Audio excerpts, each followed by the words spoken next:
Honorable Speaker, sir, I thank you for allowing me the opportunity to contribute to the debate on the 2022-2023 Appropriation Bill as presented to Parliament by the Honorable Minister for Economy.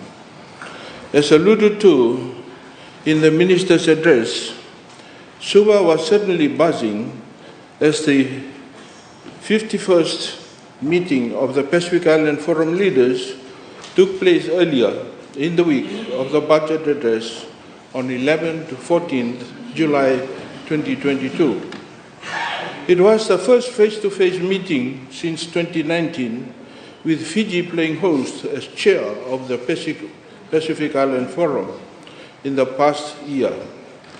Visitor arrivals would have spiked with the attendance of member country delegations, various regional organizations, multilateral organizations, observers, private sector, and civil society representatives. Unfortunately, the convergence in Suva created a super spreader event for COVID-19.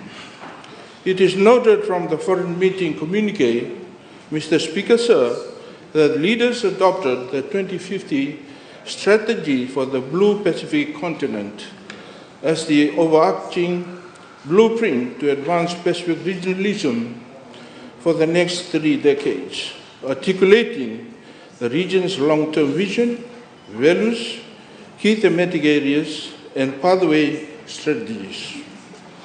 The communique also spelled out priority areas, one being education, and I quote, "Leaders recognize the need for increased investment in their people with specific emphasis on education," end of quote.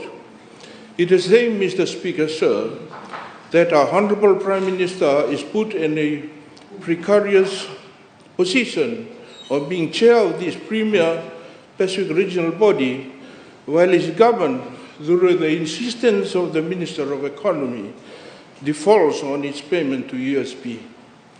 It is also tragic, Mr. Speaker, sir, that there is no allocation to USP in these 2022-2023 estimates.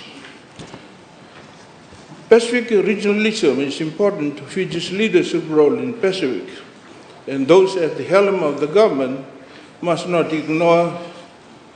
And for this reason, Mr. Speaker, sir, I wish to express my disappointment as Shadow Minister of Foreign Affairs, as opposition members of Parliament are not invited to engage and attend any official event. But this is typical of a government that has no respect for parliamentary democracy and the legitimate constitutional role of the opposition parties. Mr. Speaker, sir, the Pacific Island countries under the umbrella of the Pacific Island Forum are entering a challenging time to their unity and relationship. Their blue ocean is attracting the attention and the envy of some rich and powerful countries in the world and are vying for support from foreign member countries. Mr. Speaker, sir, the unity of the foreign member countries are now under threat. Pacific countries can only guarantee the safety and security of their people when they stand together in unity and solidarity. Fiji should take the lead role, rallying the Pacific Island countries together. Mr. Speaker, sir, the area of international relations is not unfamiliar to you. Fiji derives a lot of benefit from the diplomatic ties to other nations and organizations. We need to nurture these ties. However, it is important that Fiji reviews her relationship with a nation and organization from time to time in light of new developments around the world. We are certainly disadvantaged because of our size, economic strength, and location. We should hold ourselves high on the basis of equality and should not accept pressure from nations of economic and military might to impose their will on us. Fiji knows friends who have stood with us in conflict situations and in good times. They have been with us for years and never deserted us. They never came to take away things from us, but to give us assistance with no strings attached. The geopolitics of our region is not to be underestimated. The US-China rivalry for supremacy being played out in the region calls for a review of our foreign relations and to be wary of the checkbook diplomacy. Mr. Speaker, sir, last year, in my budget response to the 2021-2022 estimates, I described it as a sugar-coated, debt-funded budget as the nation was gripped with second wave of the Delta virus and rising death toll. Despite the outright denial of the Minister of Economy in his budget address that this is not an election budget, I quote, "This is not a crisis budget. It is a confidence budget because that is what Fiji needs in this moment. Neither it is an election budget." End of quote. Mr. Speaker, sir, this is the final budget ahead of a forthcoming elections. So it is an election budget. It is not rocket science. But then the Minister of Economy is a master of sweet talk. In fact, I went back to the Minister 2018-2019 budget address, and guess what? All the sweetness that are hallmark of an election budget are back. Before 2018 elections, all children born in a family earning $30,000 a year or less were given $1,000. Now, before the 2022 elections, is giving families with $50,000 per annum or less $1 per day per child from newborns to year 13, $180 for 6 months per child. Is he encouraging another baby boom? This time he goes further. This is extended to social welfare recipients, pensioners, aftercare beneficiaries. All will be receiving $180 over the next 6 months. All tertiary school students will also receive a miserable $180 payout over the 6 months. The question is, why only 6 months? There is some reference in the budget address, as I quote, "This will be assessed in December based on where food prices stand. And that time, as we expect prices to stabilize and even decrease within a year," end of the quote. Mr. Speaker, sir, again, it's not rocket science. By December, it will have an election. We had an election, of course. If the economy outlook worsens, all these will stop. In foreign aid, there is a term referred to as boomerang aid. This refers to the idea that aid benefits the aid donor more than the recipient country. Applied to this situation, the $180 handout is boomerang assistance, tantamount to vote the Fiji First back into power rather than improve the situation for families, pensioners, low-income students, and poor. Handouts perpetuate dependency. These handouts, which do not address structural deep-seated poverty, crime, health, hunger, do not get people out of poverty, but rather keep people in poverty and dependent of government handouts. This is dependency boom. Mr. Speaker, sir, the Minister of Economy says the boom is back and insists on a bulla boom, recovering barely half of the projected visitor arrivals of 500,000 this year, compared with 2019 arrivals of 900,000, is not a boom. The post-pandemic recovery is extremely tentative. This is an explosion of fresh cases of principal tourism source markets, Australia and New Zealand, of a much more virulent COVID variant, BA.5, that is leading to increased people admitted to hospitals and growing concern for governments. It is reported that this latest Omicron subvariant is able to evade previous immunity from COVID and vaccination. Mr. Speaker, sir, we have heard it all before. Boom, boom, kaboom. Previously, the Minister of Economy was boasting of 9 straight years of growth, of prosperity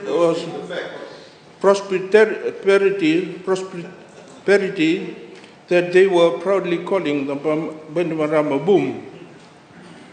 I quote from one of the minister reporter's statements: Fiji has experienced strong and quoted growth for the 9 consecutive years and on track for a decade of positive economic growth, the Bainimarama boom. End of the quote. That all went kaboom with the COVID pandemic. The Asian Development Bank reported that Fiji's growth rate from 2010 to 2019 averaged 3.3%. The economy contracted by 0.4% in 2019 before plunging by 19% in 2021. ADB forecasted a contraction of 5% in 2021. Interestingly, the Economic and Fiscal Update Supplement to the 2022-2023 budget address confirms a decline of 0.6% in 2019. The severe contraction of 17.2% in 2022 and estimated a decline of 4.1% in 2021. The fact of the matter is that ADB analysis and forecast can be trusted. So what does ADB say about 2022? Mr. Speaker, sir, this is what ADB reports. A rebound could occur in 2022 and 2023, contingent on resumption in tourism. Even if a recovery does start in the coming 1 to 2 years, the depth of Fiji's depression means that it will take many years to return to pre-pandemic income levels. End of quote. So here again, we see that the minister's prediction of 12.4% projected in 2022 is all sweet talk. Mr. Speaker, sir, it is quite strange that the Minister of Economy did not say anything or did not say much about Fiji National Provident Fund in his budget estimate speech, when FNPF has featured extensively in the last 3 estimates. The people of Fiji deserve an explanation from the Minister of Economy, who is responsible for the Fiji National Provident Fund, on the decision to convert the Fiji Airways Limited loan from FNPF to equity or shares. It means that the FNPF monies have been invested in a company that is in dire financial situation. The investment policy of FNPF appears to have been compromised by the board of directors, obviously through the pressure from the government of the day. Mr. Speaker, sir, from real collection, FNPF can only invest in a company that has proven to have made profits in the last 4 years. The FNPF has been used by this government as a cash cow for too long. The primary intent of FNPF to provide retirement benefits to members have been sidelined. We need to bring back the membership of FNPF board to its original tripartism structure. Bring it to you. Yeah, we know what you do. The FNPF funds are contributed to by the workers and employers, and they should rightly be represented in the FNPF board, safeguard their interests and rights.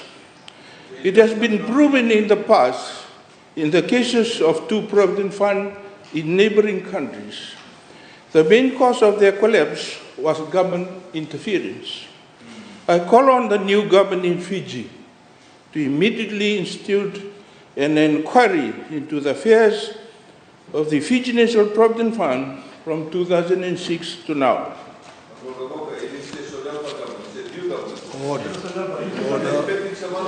Mr. Speaker, sir, here again the government is trying to poke its nose into the affairs of the Airport Fiji Limited, which has been handling the affairs of the airports in Fiji. It is a smack in the face of the management of AFL and its employees.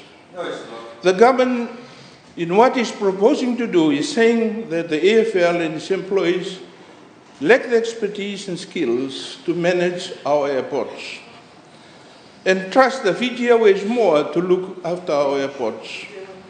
Why cannot AFL conduct a reform on its operation if that is needed?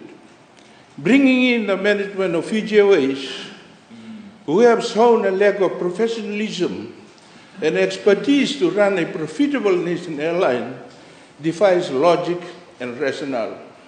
My advice to the Minister of Economy is to leave AFL alone.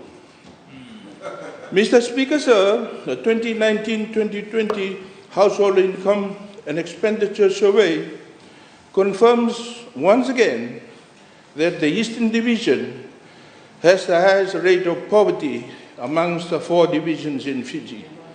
Given this situation, what is in the budget to address the problem and give the Eastern Division special consideration? The division consists of 3 maritime provinces and Rotuma. To worsen this poverty-stricken situation, already shipping services to the maritime provinces have been disrupted. The efforts to bring about safe, reliable, and affordable shipping services to the maritime provinces have been thwarted by runaway inflation and rising fuel costs. The rural to urban drift is common concern for the Eastern Division. The villages are now empty of people who have left to urban centers in search of a better life. Economic activities are not available to them. Why has the government failed to address the problem? Mr. Speaker, sir, these are some of the immediate assistance that the government can implement to assist Fijians in the Eastern Division. Firstly, government has to subsidize the boat and airfares up to 50% of the fares. Secondly, subsidize up to 50% of freight for the first 20 kilograms of cargo for passengers from the islands to Suva. Thirdly, government to pay $500 per year hardship allowance to each Fijian living permanently in the division.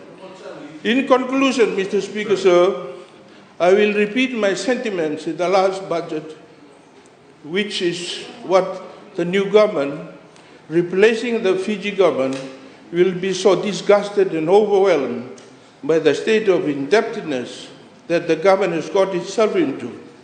AD confirms that we, even before COVID-19 pandemic, Fiji public debt to GDP ratio was higher than small island development states and has been steadily rising from 43% in 2014 to a forecast of 89.4% at the end of July 2022. In conclusion, Mr. Speaker, sir, all this boasting about unprecedented growth is really a camouflage the fact that the Fiji first government cannot be trusted to manage the economy sustainably. ADB's clarification of Fiji government, Moody's and S&P global rating, recent downgrades of Fiji's long-term sovereign credit rating, and IMF view of rising risk of debt distress ring alarm bell. Mr. Speaker, sir, the Fiji government cannot be given another budget. Fiji first government cannot be given another budget to manage. No more. Nor can they be trusted with the welfare and the people and the welfare and the future of the people of Fiji. It's time for change. No.